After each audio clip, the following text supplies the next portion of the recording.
اعوذ باللہ من الشیطان الرجیم، بسم اللہ الرحمن الرحیم۔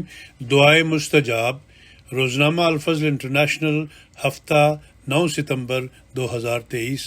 سواری پر سوار ہونے کی ایک اور دعا۔ حضرت نوح علیہ السلام کو اللہ تعالیٰ نے یہ ہدایت فرمائی کہ جب کشتی میں سوار ہو جائیں تو پہلے الحمدللہ الذی نجانا من القوم الظالمین پڑھیں، یعنی تمام تعریف اس ذات کے لیے ہے جس نے ہمیں ظالم قوم سے نجات دی، اور پھر یہ دعا پڑھیں۔ حضرت علی رضی اللہ عنہ مسجد میں داخل ہوتے وقت بھی یہی دعائیہ آیت پڑھا کرتے تھے۔ تفسیر قرطبی جز 12 صفحہ نمبر 120۔